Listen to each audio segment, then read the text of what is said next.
दिल्लीના માણસો છીએ, ઝાપટું નહીં ફાવે.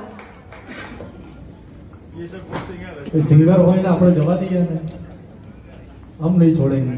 हाँ हाँ आपो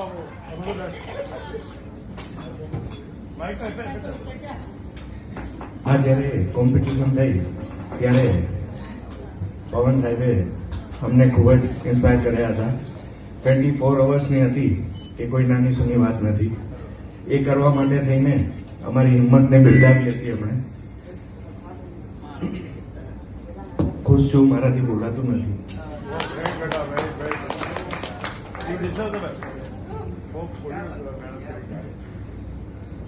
न जाने क्यों दिल से ये आवाज आई, मिलन से है बढ़ के तेरी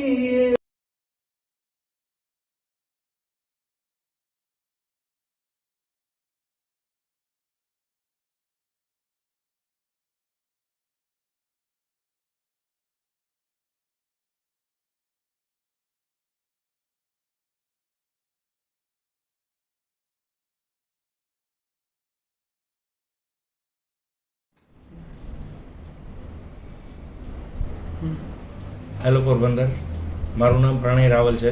હું પ્લેબેક સિંગિંગ કરું છું.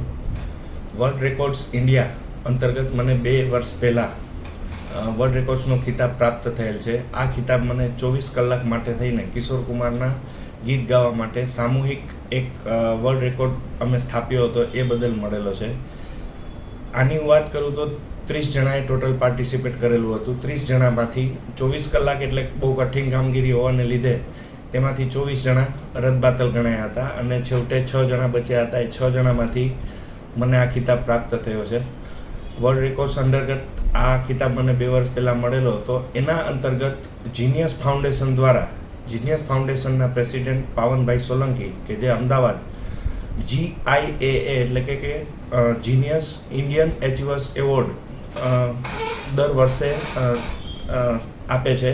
એ બદલ ગત વર્ષે કોરોના કાળ હોય, કોરોના કાળને લીધે શક્ય નહોતું, એટલે આ વર્ષે GIAA 2020-2021નું આયોજન કરવામાં આવેલું હતું. આ આયોજન 15 મેના રોજ અમદાવાદ ખાતે હોટલ સિલ્વર ક્લાઉડ ખાતે આયોજન કરવામાં આવેલું હતું અને ત્યાં મને આ એવોર્ડ એનાયત કરવામાં આવેલો છે. આ award GIAA genius entertainer of the યરનો ખિતાબ મને એનાયત કરવામાં આવેલો છે. આ જ એવોર્ડનો બીજો ભાગ 22 તારીખે મુંબઈ ખાતે પણ આનું આયોજન કરવામાં આવેલું છે અને ગુજરાત વર્લ્ડ રેકોર્ડ ઇન્ડિયા અથવા વર્લ્ડ રેકોર્ડ્સ ઇન્ડિયાના પોરબંદરમાં મુખ્યત્વે 4 જણા દાવેદાર છે. આ દાવેદાર એવોર્ડ્સ પોરબંદર ખાતે 4 જણાને મળેલો છે.